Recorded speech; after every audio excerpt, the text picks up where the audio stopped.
بسم اللہ الرحمن الرحیم الحمد للہ رب العالمین وصلی اللہ علی النبی الکریم وعلی آلہ واصحابہ اجمعین اما بعد۔ اساتذہ کرام کی یہ عادت رہی ہے کہ کسی بھی فن کو شروع کرنے سے پہلے اس علم کی تعریف، غرض و غایت، موضوع اور دیگر مبادیات کو بیان کرتے ہیں۔ خاص طور پر علم حدیث کو شروع کرنے سے پہلے ان مبادیات سے واقفیت ضروری ہے۔ اس لیے سب سے پہلے اب حضرات کے سامنے ان مبادیات کا تذکرہ کیا جاتا ہے۔ آپ اس کو یاد بھی کیجئے، ذہن میں رکھیے۔ حدیث کی تعریف، لغوی تعریف تو یہ ہے الحدیث الکلام قلیلہ او کثرتہ، کہ لغتاً ہر قسم کے کلام پر حدیث کا اطلاق ہوتا ہے۔ جہاں اصطلاحی تعریف کی بات ہے تو اس سلسلے میں علماء اصول فقہ اور محدثین کے درمیان قدر فرق اور اختلاف ہے، معمولی فرق ہے۔ اصول کی کتابوں میں آپ کو حدیث کی تعریف ملے گی اقوال رسول اللہ صلی اللہ علیہ وسلم و افعال، کہ حضور صلی اللہ علیہ وسلم کے افعال اور اقوال، اور ساتھ میں ایک لفظ تقریر رسول، اس کا نام حدیث ہے۔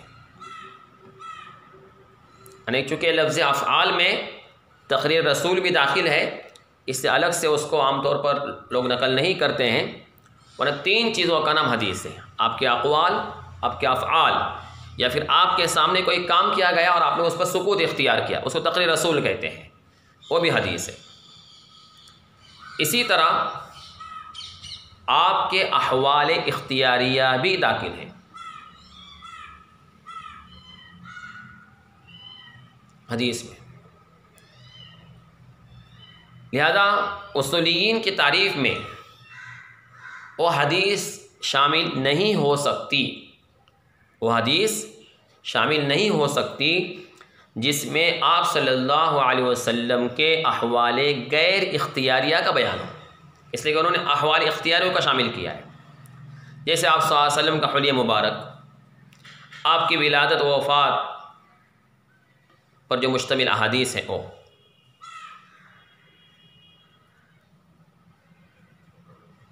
لیکن آپ صلی اللہ علیہ وسلم کے احوال غیر اختیاریہ کا اصولیین کی تعریف سے خارج ہونا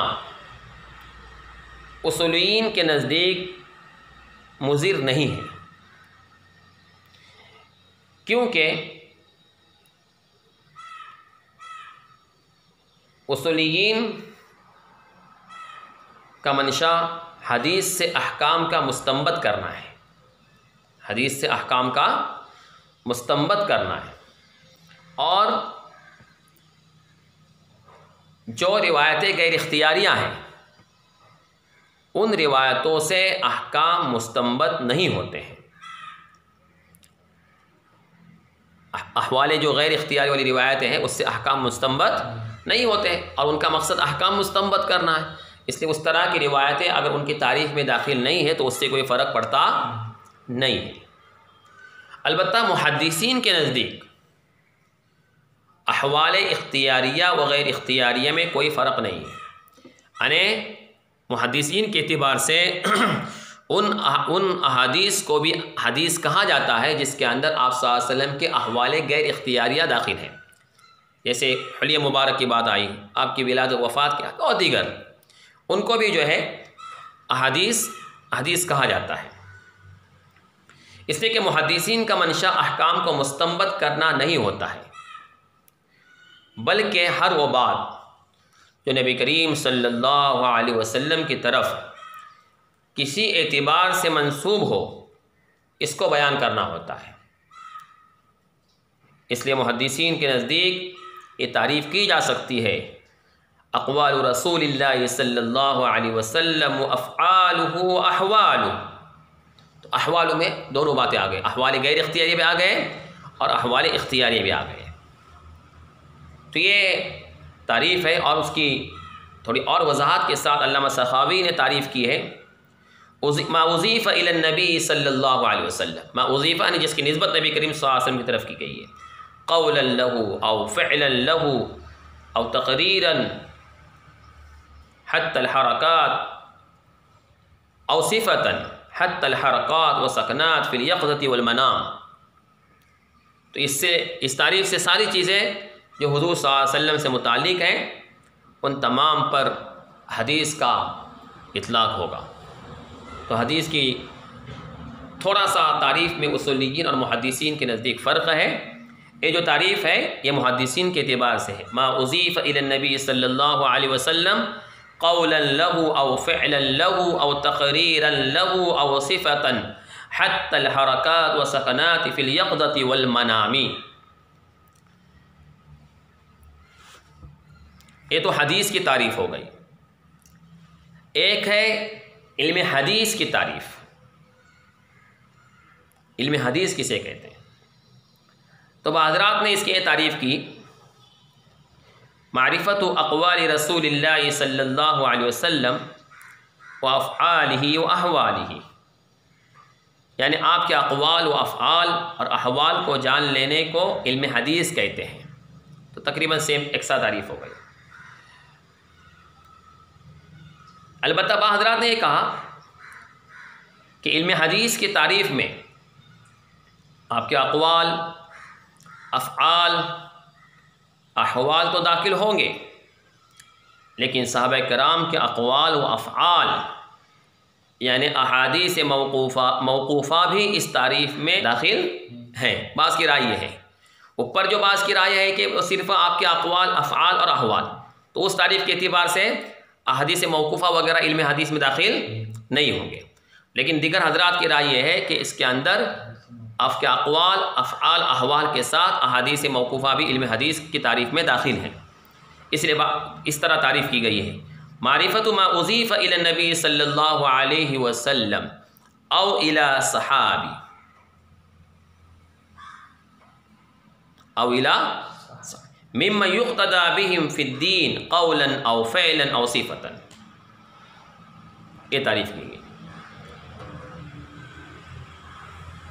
یعنی جو بات آپ صلی اللہ علیہ وسلم یا صحابی یا تابعین کی طرف منسوب ہو، یعنی ان تابعین کی طرف جن کی اقتداء کی جاتی ہے دینی معاملات میں، تو اس کو پھر علم حدیث کہیں گے۔ جو بات آپ صلی اللہ علیہ وسلم کی طرف، صحابی کی طرف یا تابعی کی طرف جن کی اقتداء کی جاتی ہے دینی معاملات میں، تو اس کو بھی علم حدیث کہیں گے۔ اسی اعتبار سے جو بعض احادیث نہیں ہیں، مرفوع حدیث نہیں ہیں، آثار ہیں، ان کو بھی اس تعریف کے اعتبار سے علم حدیث کہا جائے گا، اس کے علم کو سیکھنے کے لیے۔ اس تعریف سے صحابی و تابعین کے اقوال وغیرہ کو بھی حدیث اور علم حدیث کہہ سکتے ہیں۔ علم حدیث کی دو قسمیں ہیں۔ کتنی قسمیں؟ دو قسمیں۔ ایک روایت حدیث کا علم اور دوسرا درایت حدیث کا علم۔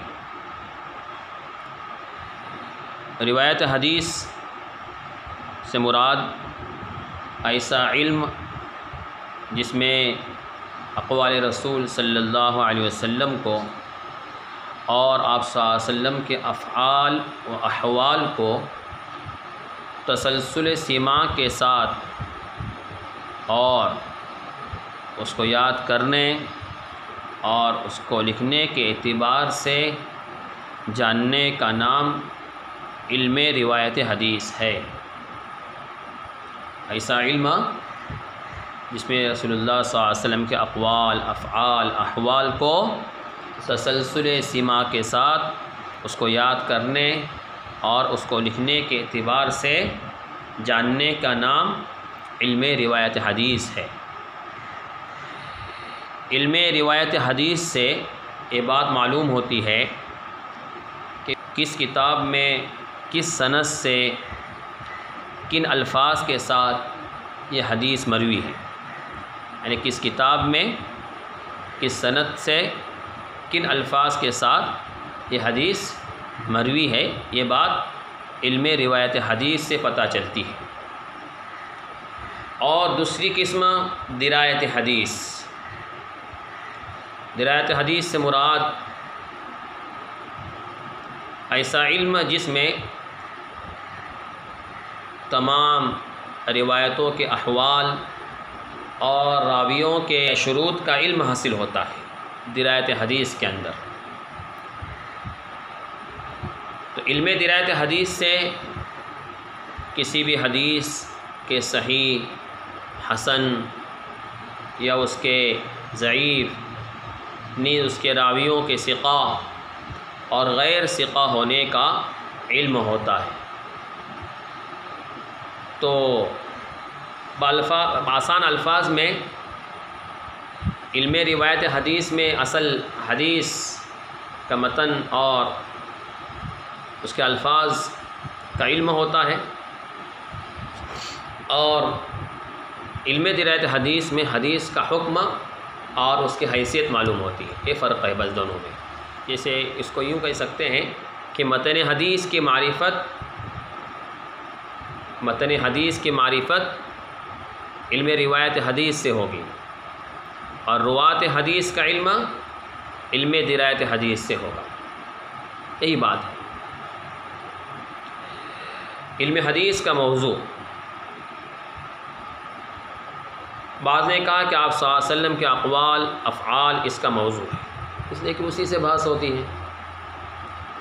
بعض نے کہا کہ سند اور متن اس کا موضوع ہے، لیکن سب سے بہتر بات بخاری کے شارح علامہ کرمانی رحمۃ اللہ نقل کی ہے کہ اس کا موضوع رسول اللہ صلی اللہ علیہ وسلم کی ذات رسول اللہ صلی اللہ علیہ وسلم من حیث انہ رسول اللہ، یعنی آپ صلی اللہ علیہ وسلم کی ذات اس حیثیت سے کہ وہ اللہ کے رسول ہیں، یہ علم حدیث کا موضوع ہے۔ اگرچہ اس پر حضرات نے اشکال بھی کیا، امام سیوطی رحمۃ اللہ علیہ نے اس کا جواب بھی دیا ہے۔ حدیث کی وجہ تسمیہ، حافظ ابن حجر رحمۃ اللہ علیہ کے حوالے سے یہ بات منقول ہے کہ حدیث قدیم کی ضد ہے، حدیث قدیم کی ضد ہے، اور اللہ کا کلام قدیم ہے، اور اس کے مقابل رسول اللہ صلی اللہ علیہ وسلم کا کلام حدیث ہوگا، اس لیے کہ کلام رسول کے لیے حدیث کا نام تجویز کیا گیا ہے۔ اللہ کا کلام قدیم ہے، اور اس کی ضد کے طور پر آپ صلی اللہ علیہ وسلم کا کلام، تو اللہ کے رسول صلی اللہ علیہ وسلم کے کلام کے لیے حدیث کا لفظ تجویز کیا گیا۔ علامہ تقی عثمانی دامت برکاتہم نے یہ بات نقل کی ہے کہ قرآن کریم کی آیت وَأَمَّا بِنِعْمَةِ رَبِّكَ فَحَدِّثْ میں رسول اللہ صلی اللہ علیہ وسلم کو ان انعامات کو بیان کرنے کا حکم دیا، اور حکم دینے کے لیے فحدث کا لفظ استعمال کیا گیا نعمتوں کو بیان کرنے کے لیے۔ اس مناسبت سے رسول اللہ صلی اللہ علیہ وسلم کے کلام کو حدیث کہا جاتا ہے۔ وَأَمَّا بِنِعْمَةِ رَبِّكَ فَحَدِّثْ نیز اقوال رسول صلی اللہ علیہ وسلم کو حدیث کہنے کی وجہ یہ بھی ہو سکتی ہے کہ خود نبی اکرم صلی اللہ علیہ وسلم نے بعض روایتوں میں خود اپنے کلام کے لیے حدیث کا لفظ استعمال کیا ہے۔ ایک روایت میں حدثوا عنی ولا حرج، تو خود آپ نے حدثوا کہا اپنے کلام کے لیے۔ ایک روایت میں آپ نے فرمایا کہ اللہ تعالیٰ خلفاء پر رحم فرمائے، تو ہم نے کہا اللہ کے رسول آپ کے خلفاء کون ہیں؟ تو آپ نے فرمایا تھا الذین یأتون من بعدی ویرون احادیثی، تو خود آپ صلی اللہ علیہ وسلم نے اپنی باتوں کے لیے احادیث کا لفظ استعمال کیا ہے۔ اسی طرح من حفظ علی امتی 40 حدیثا، تو خود آپ نے اپنے کلام کے لیے حدیث کا لفظ استعمال کیا، اس لیے آپ کے کلام کو حدیث کہا جاتا ہے۔ اس علم کی غرض و غایت، علم حدیث حاصل کرنے کا ایک مقصد یہ ہے کہ نبی کریم صلی اللہ علیہ وسلم نے جو فضائل اس علم پر بیان فرمائے ہیں ان فضائل کو حاصل کیا جائے اس علم کے ذریعے۔ اور دوسرا مقصد نبی کریم صلی اللہ علیہ وسلم کے طریقے کو دیکھ کر رہنمائی حاصل کرنا، ہدایت پانا۔ تیسرا مقصد کہ غلطی سے نبی کریم صلی اللہ علیہ وسلم کی طرف غلط بات کے انتساب سے محفوظ رہنا۔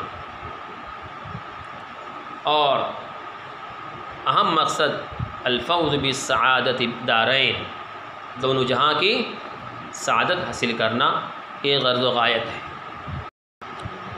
اس علم کی فضیلت کے بارے میں علماء نے لکھا ہے کہ فضیلت کی دو قسمیں ہیں۔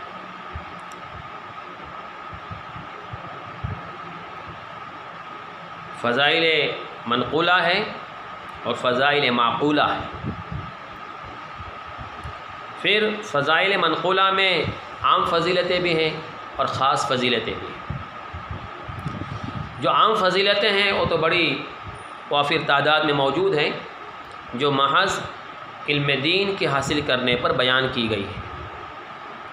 جو علم دین کی حاصل کرنے کی جو فضیلتیں آپ سنتے رہتے ہیں وہ فضیلتیں، لیکن اس کے لیے اس علم کے لیے جو خاص فضیلتیں ہیں وہ بھی آپ نے بیان فرمائی ہیں صلی اللہ علیہ وسلم۔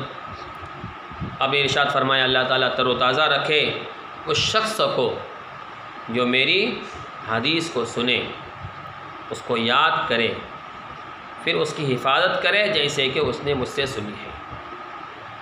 یہ فضیلت ہے۔ اسی طرح سفیان بن عیینہ سے منقول ہے کہ جو شخص تحصیل علم حدیث میں مشغول ہوتا ہے اللہ تعالیٰ اس کو تر و تازہ رکھتے ہیں۔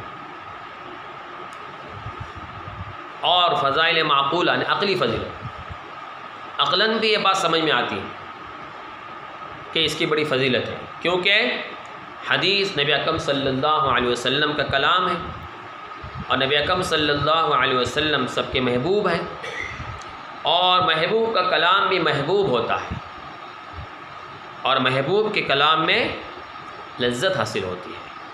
اس اعتبار سے اس علم کی عقلاً بھی فضیلت سمجھ میں آتی ہے۔ اس علم کی حاصل کرنے کا حکم، اگر کسی علاقے میں کوئی بھی علم حدیث جاننے والا نہ ہو تو علم حدیث کا سیکھنا فرض عین ہے، اور اگر اس علم کو جاننے والے موجود ہوں تو اس علم حدیث کا سیکھنا فرض کفایہ ہے۔ اس حدیث کے واضح باضابطہ علم حدیث کو کتاب شکل میں کس نے مدون کیا؟ حافظ ابن حجر رحمۃ اللہ علیہ کے حوالے سے بات منقول ہے کہ اس علم کے مدون اول علامہ ابن شہاب زہری ہے۔ علامہ ابن شہاب زہری جب عمر بن عبدالعزیز رحمۃ اللہ علیہ نے تدوین حدیث کا حکم دیا تو انہوں نے دفاتر کے دفاتر جمع کر ڈالے۔